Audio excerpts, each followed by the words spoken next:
windshield that's supposed to be coming, and it's actually the original 47 Ford truck windshield. And you know, I was looking online, and those places that make windshields, they probably cost quite a lot of money, but I found one where a guy had the original one. I thought, well, it'd be cool to sit it in here. It's probably going to sit up a good bit higher than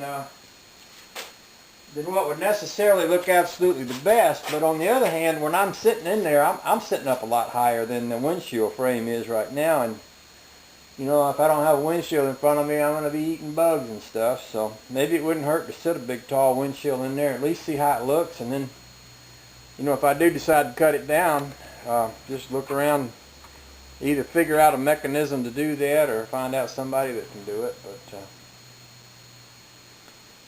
But I'm enjoying the idea that I got the weekend off. I do have some muffler work I got to get out of the way, but I'd kind of like to get that out of the way and then just spend the whole weekend out here working on this thing. There's some changes I'm thinking about making. The way this body mounts right here, it's funny when you put one together after you kind of get it going, then you start looking at things you want to change.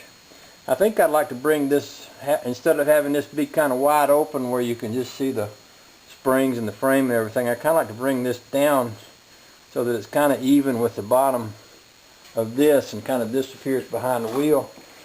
And back here, something similar. I got my if you get down low here, you can kind of see my gas tank hanging down.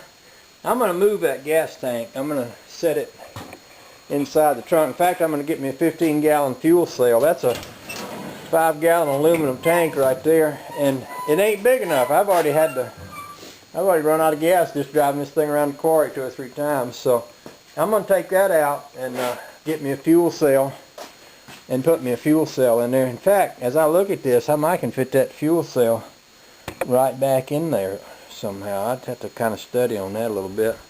That's an interesting thought. But I figured if I couldn't, I could sit it right here. And then maybe I'll kind of box in a little area back in here, because you know, you always want to carry along I don't know, I guess you need a jack if you don't have a spare tire, do you? I started to say a jack, but you don't need a jack. But maybe a picnic basket and a can of WD-40 and 2 or 3 wrenches and one thing and another like that. I don't know. Anyway, I'm just out here looking and daydreaming. I'm going to figure out which part of what I want to start on in the morning. One thing I have been kind of thinking a good bit about is building my hump for over the transmission there. I got part of an old A model hood out there leaning against the side of the building. And I was studying on this and thinking, you know, that A model hood's got about the right bend to it. If I was to figure out how to cut the piece out just about right, I could probably slip that right over that transmission hump, and that'd work out real good right there. Anyway, I guess that's enough. It's cold enough where if I just stand out here and talk and stuff that I start thinking I ought to get on in the house. It is late, but I'm just having a bad love affair. Can't help myself. Y'all just have to bear with me. I love mud splattered on the old girl. Something about that just makes me happy. Makes her look a little bit used. I can deal with that.